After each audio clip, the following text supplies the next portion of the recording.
जय गुरुदेव भगवान की जय।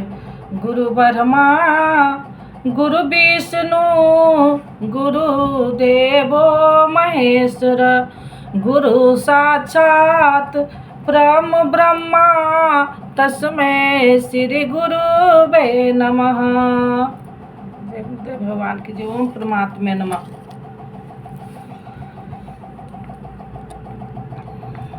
त्रयोदशो अध्याय का 11वां श्लोक। हे अर्जुन, बस इतना ही क्षेत्र ज्ञान तथा जानने योग परमात्मा का स्वरूप संक्षेप में कहा गया है। इसे जानकर मेरा भक्त मेरे साक्षात्कार स्वरूप को प्राप्त होता है। अभी तक योगेश्वर श्री कृष्ण ने जिस क्षेत्र कहा था उसी को अब प्रकृति और जिसे क्षेत्रज्ञ कहा था उसी को अब पुरुष शब्द से इंगित करते हैं। यह प्रकृति और पुरुष दोनों को ही तू अनादि जान तथा संपूर्ण विकार त्रिगुणमयी प्रकृति से उत्पन्न हुआ जान। कार्य और करण जिनके द्वारा शुभ कार्य किए जाते हैं, विवेक वैराग इत्यादि तथा शुभ तथा अशुभ कार्य होने में काम क्रोध इत्यादि कारण है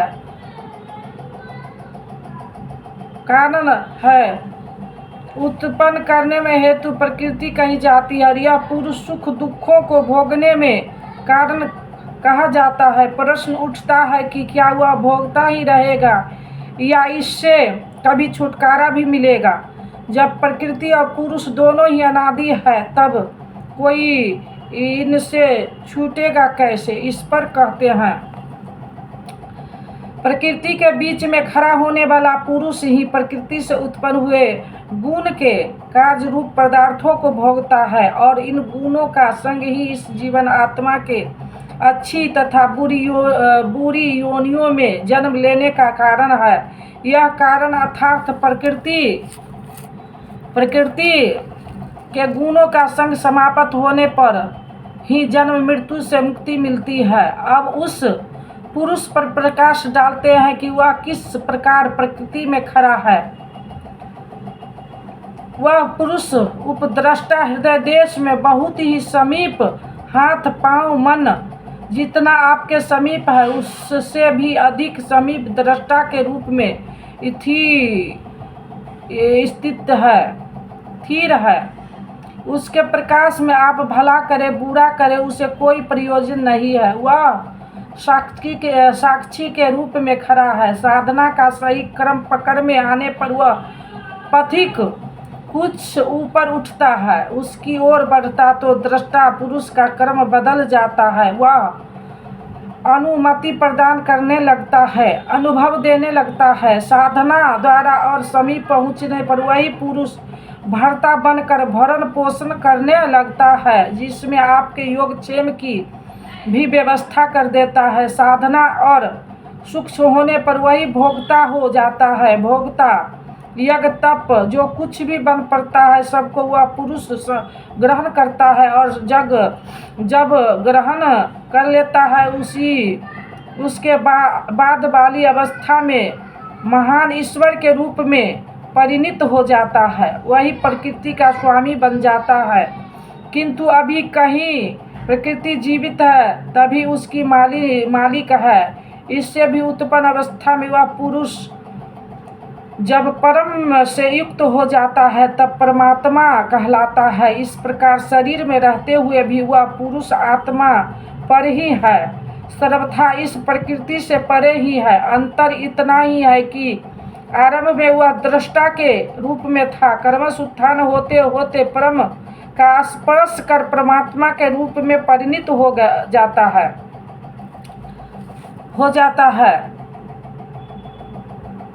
इस प्रकार पुरुष को और गुणों के सहित प्रकृति को जो मनुष्य संस्कार के साथ विदित कर लेता है वह सब प्रकार से बरतता हुआ भी फिर नहीं जन्मता, अर्थात उसका पूर्व जन्म नहीं होता। यही मुक्ति है। अभी तक योगेश्वर श्री कृष्ण ने ब्रह्मा और प्रकृति की प्रत्यक्ष जानकारी के साथ मिलने वाली प्रगति अर्थात उसका पूर्व जन्म से निर्मित पर प्रकाश डाला और वह अब वे उस योग पर बल देते हैं, जिसकी प्रक्रिया है आराधना, क्योंकि इस कर्म को कार्य रूप दिए बिना कोई पाता नहीं है। अर्जुन, परमात्मा को कितने ही मनुष्य तो अपने अंतर्सित से ध्यान के द्वारा आत्मिक हृदय देश में देखते हैं, कितने ही संख्य योग के द्वारा अर्थात अपनी शक्ति को समझते हुए उसी कर्म में प्रवृत्त होते हैं, और अन्य बहुत से उसे निष्काम कर्मयोग के द्वारा देखते हैं, समर्पण के साथ उसी नियत कर्म में प्रवृत्त होते हैं। प्रस्तुत श्लोक में मुख्य साधन है ध्यान।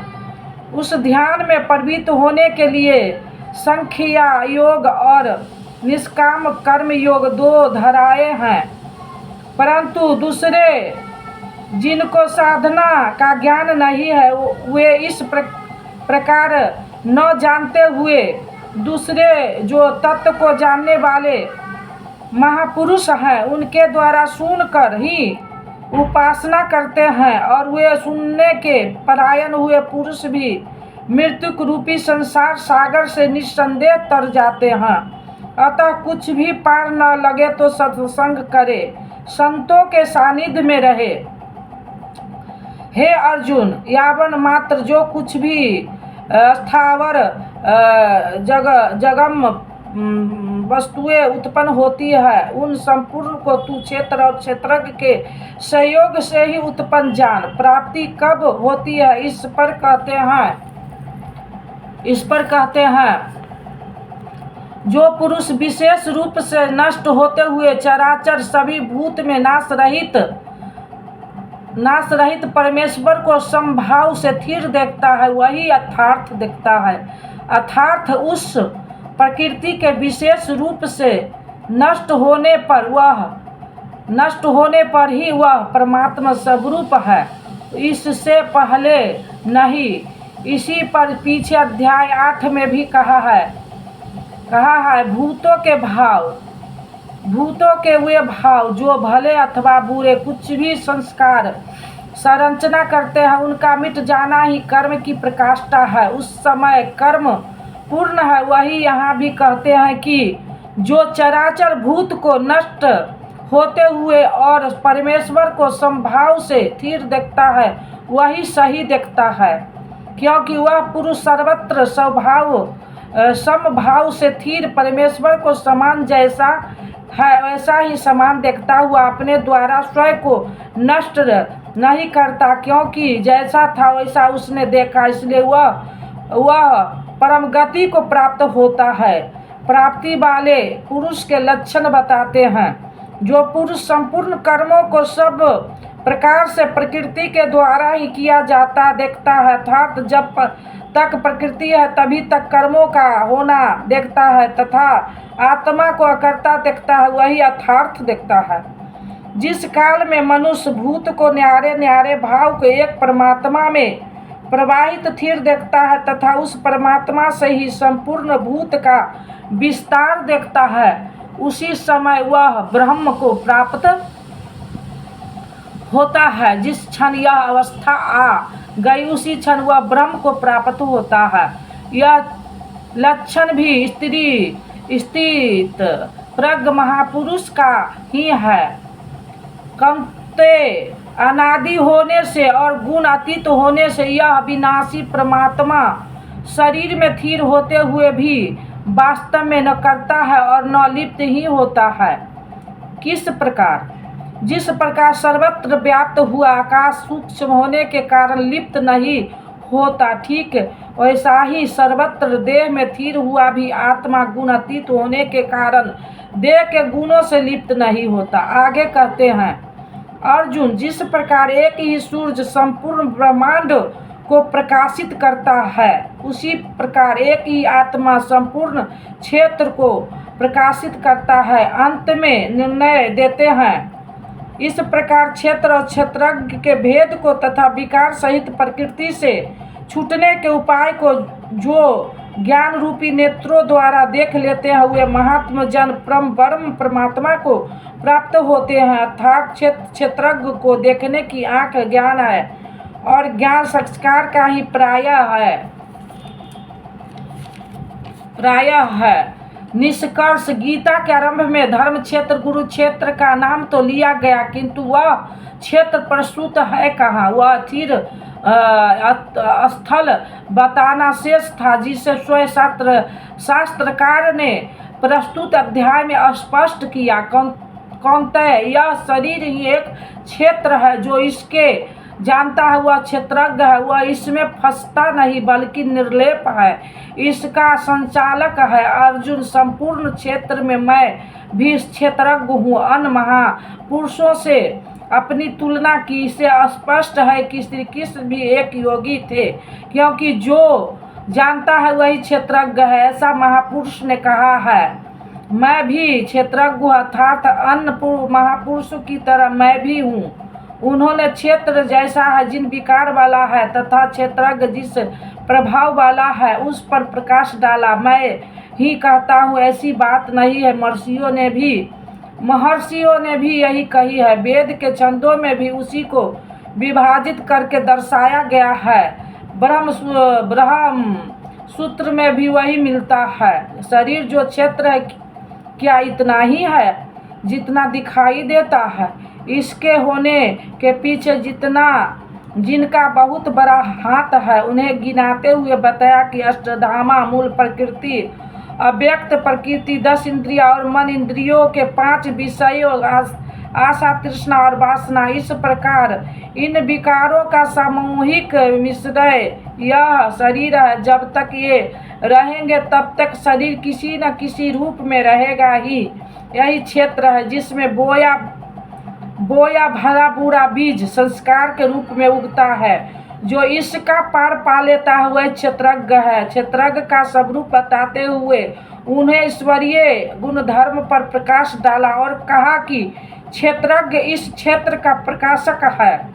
उन्होंने बताया कि साधना के पूर्ति काल में परम तत्व परमात्मा का प्रत्यक्ष दर्शन ही ज्ञान है। ज्ञान का अर्थ संस्कार कार्य, इसके आंतरिक जो कुछ भी है अज्ञान है। जानने योग्य प्रस्तुत है पर तत्पर ब्रह्म, वह न असत्य है न असत्य, इन दोनों से परे है। इसे जानने के लिए लोग हृदय में ध्यान करते हैं, बाहर मूर्ति रख कर नहीं। बहुत से लोग संख्य माध्यम से ध्यान करते हैं तो शेष निष्काम कर्म योग समर्पण के साथ उसकी प्राप्ति के लिए उसी निर्धारित कर्म आराधना का आचरण करते हैं। जो उसकी विधि नहीं जानते हैं तत्व स्थिति महापुरुष के द्वारा सुनकर आचरण करते हैं, वे भी परम कल्याण को प्राप्त हो जाते हैं।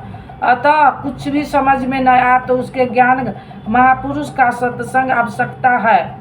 स्त्री प्रग महापुरुष के लक्षण बताते हुए योगेश्वर श्री कृष्ण ने कहा है कि जैसे आकाश सर्वत्र सम कहता हुआ भी निर्लेप है, जैसे सूर्य सर्वत्र प्रकाश करते हुए भी निर्लेप है, ठीक इसी प्रकार स्त्री प्रज्ञ पुरुष सर्वत्र सम ईश्वर को जैसा है वैसा ही देखने की क्षमता वाला पुरुष क्षेत्र से अथवा प्रकृति से सर्वथा निर्लेप है। अंत में उन्होंने निर्णय दिया कि क्षेत्र और क्षेत्रज्ञ की जानकारी ज्ञान रूपी नेत्रों द्वारा ही संभव है। ज्ञान जैसा कि पीछे बताया गया है उस परमात्मा के प्रत्यक्ष दर्शन के साथ मिलने वाली जानकारी है। शास्त्रों को बहुत रट कर दोहराना ज्ञान नहीं है, बल्कि अध्ययन तथा महापुरुष से उस कर्म को समझकर उस कर्म पर चलकर मन सहित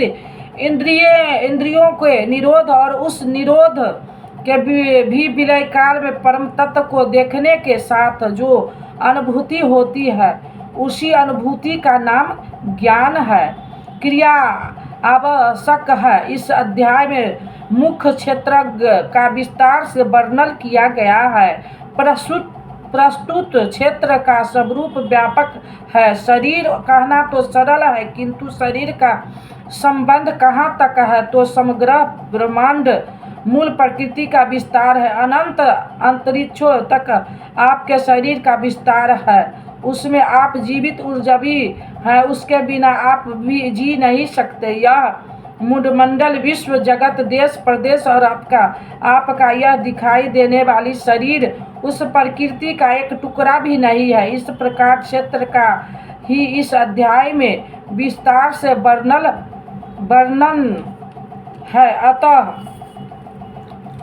अतः इस प्रकार श्रीमद् भागवत गीता रूपी उपनिषद एवं ब्रह्म विद्या तथा योग शास्त्र विषय श्री कृष्ण और अर्जुन के संवाद में क्षेत्रज्ञ विभाग योग नामक 13वां अध्याय पूर्ण होता है। इस प्रकार श्रीमद् परमहंस परमानंद जी के शिष्य स्वामी अग्रानंदकृत श्रीमद् भागवत गीता भाष्य अर्थात गीता में क्षेत्रज्ञ विभाग योग नामक 13वां अध्याय पूर्ण होता है। हरि ओम तत्सत। जय गुरुदेव भगवान की जय। अब दे दो गीता ज्ञान मिटे अज्ञान, गुरु जी हमारे हम आए शरण तुम्हारे। अब दे दो गीता ज्ञान मिटे अज्ञान, गुरु जी हमारे हम आए शरण तुम्हारे। बालकपन खेलन में खोया, जौवन निंद्रा में तू सोया। भय पीड़ित हो गई जर्जर कात हमारे हम आए शरण तुम्हारे। भय पीड़ित हो गई जर्जर कात हमारे हम आए शरण तुम्हारे। अब दे दो गीता ज्ञान मिटे अज्ञान, गुरु जी हमारे हम आए शरण तुम्हारे। सुत मात पिता बांधव दारा, नस्वर संबंध है सारा। जाएंगे संग शुभा शुभ कर्म हमारे हम आए शरण तुम्हारे। जाएंगे संग शुभा शुभ कर्म हमारे हम आए शरण तुम्हारे। अब दे दो गीता ज्ञान मिटे अज्ञान, गुरु जी हमारे हम आए शरण तुम्हारे। गुरु कर में जग की माया में सुख पाता था इस काया में। निज ज्योति से ज्योति जगाओ गुरु जी हमारे हम आए शरण तुम्हारे। निज ज्योति से ज्योति जगाओ गुरु जी हमारे हम आए शरण तुम्हारे। अब दे दो गीता ज्ञान मिटे अज्ञान, गुरु जी हमारे हम आए शरण तुम्हारे। सेवक पर स्वामी दया करो, भव भय बंधन आप हरो। कर्मों के दोष न देखो आप हमारे हम आए शरण तुम्हारे। कर्मों के दोष न देखो आप हमारे हम आए शरण तुम्हारे। अब दे दो गीता ज्ञान मिटे अज्ञान, गुरु जी हमारे हम आए शरण तुम्हारे। गुरु चरणों में अर्जी है, आगे प्रभु आपकी मर्जी है। गुरु कृपा मिले तो जागे भाग हमारे हम आए शरण तुम्हारे। गुरु कृपा मिले तो जागे भाग हमारे हम आए शरण तुम्हारे। अब दे दो गीता ज्ञान मिटे अज्ञान, गुरु जी हमारे हम आए शरण तुम्हारे। अब दे दो गीता ज्ञान मिटे अज्ञान, गुरु जी हमारे हम आए शरण तुम्हारे। बोलो श्री राम जय राम जय जय राम। बोलो श्री राम जय राम जय जय राम। मंगल भवना अमंगल हारी, मंगल भवना अमंगल हारी। द्रबहु सो दशरथ अजिर बिहारी। जो तुम जानहु अंतर्यामी, जो तुम जानहु अंतर्यामी। पुरबहु मोर मनोरथ स्वामी, पुरबहु मोर मनोरथ स्वामी। अब प्रभु कृपा करहु एहि भांति, अब प्रभु कृपा करहु एहि भांति। सब तजी भजन करब दिन राति। बोलो श्री राम जय राम जय जय राम, बोलो श्री राम जय राम जय जय राम। सकल विघ्न व्यापहि नहीं तेई, राम सो कृपा बिलो कही जेई। प्रवेश नगर कीजे सब काजा, हृदय राख कौशलपुर राजा। गरल सुधारी पुकरहि मिताई, गोपद सिंधु अनल शीतलाई। हे रामा पुरुषोत्तमा नरहरे नारायण केशवा, गरुड़ ध्वज दामोदरा माधवा। हे कृष्ण पते कमलापते श्रीपते वैकुंठाधिपते, चराचर पते लक्ष्मी पते। पाहि माम पाहि माम पाहि माम, त्राहि माम त्राहि माम त्राहि माम। ओम शांति शांति शांति।